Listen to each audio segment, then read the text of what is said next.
두꺼비로 환생한 어머니. 옛날 어느 산골 마을에 한 부부가 외동딸을 애지중지 키우며 살아가고 있었습니다. 그런데 부부가 사는 마을에는 3년마다 19살 난 처녀를 산에 제물로 바치는 풍습이 있었습니다. 처녀를 바치지 않으면 마을에 흉년이 들고 사람들이 이유 없이 죽어나갔기에 딸을 가진 마을의 부모들은 자신의 딸이 제물이 될까 늘 두려움에 떨어야 했고 외동딸의 어머니 역시 마찬가지였습니다. 딸이 점점 나이가 들자 어머니의 걱정은 날이 갈수록 깊어져 갔습니다.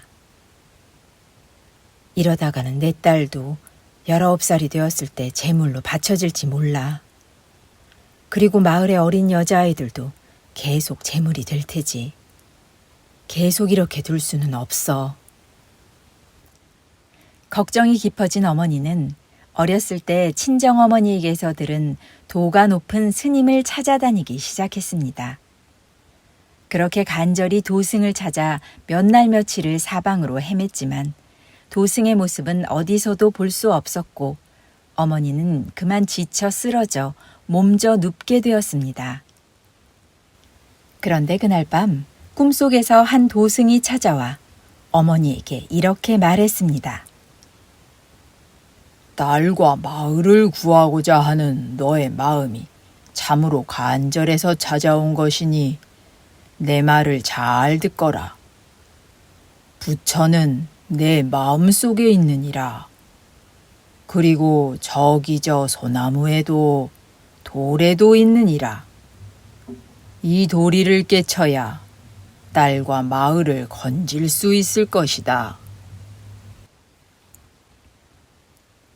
그때부터 어머니는 소나무를 보거나 돌을 보거나 흙을 보거나 어떤 것을 보고 듣더라도 딸과 마을을 구할 수 있는 방법을 알게 해달라고 간절하게 마음 안으로 염원하며 살았습니다. 그러던 중 마을에는 다시 산 밑의 초당에 제를 지내야 하는 날이 가까이 다가왔습니다. 마을 사람들은 어쩔 수 없이 19세가 된 처녀를 제물로 바쳐야 했기에 온 마을이 초상집이 되었습니다. 더욱 간절한 마음으로 딸과 마을 사람들의 딸들을 구하는 방법을 알게 하라고 지극하게 염원하던 어머니는 문득 딸을 구할 수 있는 방법을 스스로 깨닫게 되었습니다. 부처의 마음이 자기 마음 안에 있으니 자기가 자기에게 묻고 자기에게서 답을 얻은 것입니다. 그렇게 스스로 답을 얻은 어머니는 딸에게 얘야, 나는 이제 살 날이 얼마 남지 않은 것 같구나. 하지만 언제나 내가 너를 꼭 지켜줄 것이니 너무 슬퍼하지 말려무나. 라는 말을 남기고는 세상을 떠났습니다. 어머니가 돌아가시고 난 뒤 얼마 후 딸이 밥을 짓고 있는데 두꺼비 한 마리가 부엌으로 엉금엉금 기어들어왔습니다.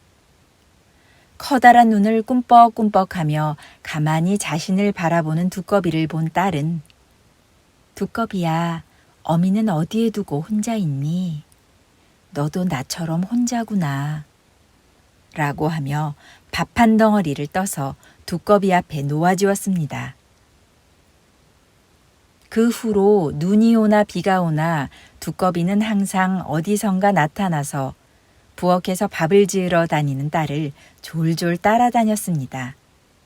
그러면 딸은 다 지은 밥 한 덩이를 두꺼비 몫으로 떠주었습니다. 그렇게 두꺼비는 매일 딸이 주는 밥을 먹고 큰 두꺼비로 자랐고 딸도 어여쁜 처녀로 자라났습니다. 어느덧 3년이 지나 딸이 19살이 되던 해에 또다시 산에 있는 초당에 제물을 올려야 하는 날이 다가왔고 딸이 그 제물로 뽑히게 되었습니다. 제를 지내기 전날 밤 어머니를 잃고 아버지마저 혼자 두고 가야 하는 자신의 신세가 너무나 서러워 슬피 울다 깜빡 잠이 든 딸의 꿈에 두꺼비가 나타났습니다. 꿈에 나타난 두꺼비는 돌아가신 엄마로 변하더니 이렇게 말했습니다. 얘야, 내가 너를 지키기 위해 두꺼비가 되었단다. 내일 저녁 초당에 들어갈 때 두꺼비를 앞치마 폭에 숨겨서 데리고 들어가렴.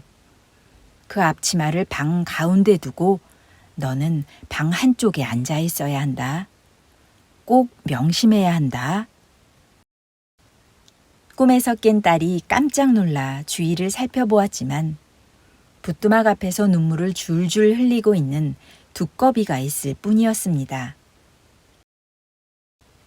이튿날 딸은 꿈에서 어머니가 일러준 대로 앞치마 폭에 두꺼비를 숨기고 초당에 들어가 방 가운데 놓고는 방 한 구석으로 몸을 숨겼습니다.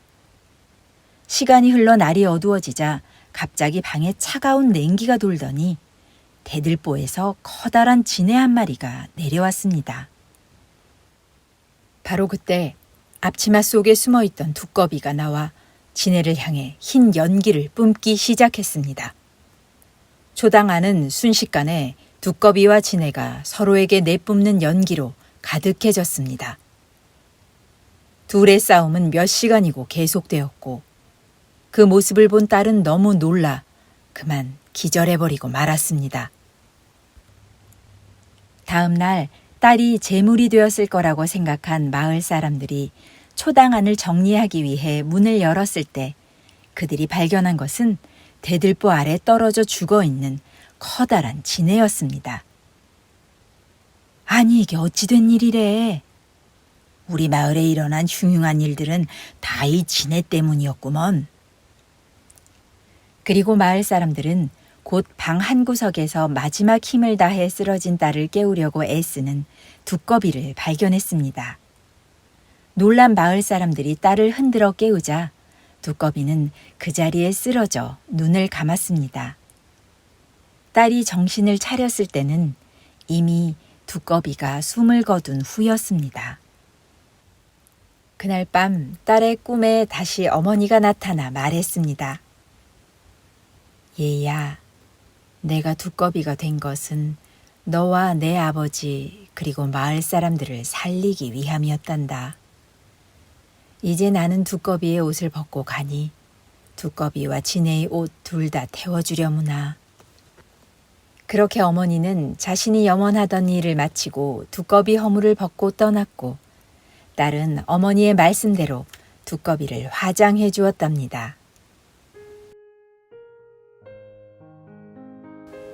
자기의 참 성품이 부처임을 알아 자신도 구하고 모두를 구한 이 이야기는 살아가면서 주어지는 생활 속에서 자신의 참 성품을 믿고 어려움을 극복해 나가는 가운데 진화를 이루고 그 진화의 궁극인 부처가 될 수 있는 가르침을 주신 것이다. 깊고 간절한 마음은 닿지 못하는 곳이 없으니 그것이야말로 참된 에너지이며 진화를 이루고 세상을 개선케 할 에너지이다. 그러나 자신의 참 성품을 믿지 않기 때문에 그런 에너지를 활용하지 못하고 밖으로만 찾고 안으로 구하지 않기에 현실로 반로가 되질 않아 실감하지 못하는 것이다.